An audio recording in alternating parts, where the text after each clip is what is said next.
மகர ராசிக்காரர்கள் இப்போ 3ஆம் இடத்துல சனி பகவான் இருக்கிறார். 3ஆம் இடத்து சனி. சனி பகவான் 3ஆம் இடத்துல இது பேர் என்ன சனின்னு பார்த்தீங்கன்னா, உங்கள் சகாய சனின்னு பேர் பிருந்தா. சகாய சனி. அதனால் என்னென்னா ஹெல்ப் பண்ணுற சனி தான் சகாய சனிங்கிறோம். சகாயம்னா உதவி, உதவி செய்கிற சனி. இப்போ இந்த சகாய சனிக்கு என்ன பிரீத்தி, அவர் வந்தால் நமக்கு எப்படிலாம் ஹெல்ப் பண்ணலாம் அப்படின்னா, உடன் பிறந்தவர்களுக்கு எவ்வளோக்குள்ள உதவி பண்ணுறீங்களோ அது தூரம் சனி பகவானுக்குரிய பண்ணுறது. திருச்செங்கோடு ஒரு தடவை போயிட்டு வரணும்.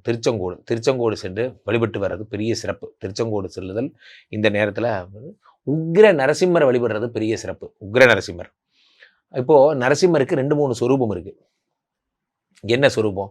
ஒன்று என்ன அப்படின்னா யோக நரசிம்மர்னு பேர், சோளிங்கரில் இருக்கார் யோக நரசிம்மர். அதே மாதிரி உக்ர நரசிம்மர்னு பேர் நாமக்கல்ல இருக்கார். நாமக்கல்ல உக்ர நரசிம்மர், அந்த நரசிம்மர் ஹிரண்யகசிபுவை கொண்டுட்டு அந்த கையில் இருக்கிற ரத்தத்தை அப்படியே அந்த பாறை மேலே தேய்க்கிறார். தான் உக்ர நரசிம்மர். இந்த உக்ரம் வீரம் மகாவிஷ்ணும் ஜுவலந்தம் சர்வதோர்முகம் நரசிம்மம் பீஷணம் பந்திரம் மிருத்திர் பாமியம் அப்படின்னு சொல்ல நரசிம்மருடைய அனுகிரகம் இருக்குது. நரசிம்மருடைய அனுகிரகம் கிடைத்தால் ஆட்டோமேட்டிக்காக உங்களுக்கு சனியினுடைய பிரீத்தி என்பது வந்துவிடும். சனிக்கு ஒன்றுமே பண்ண முடியாது.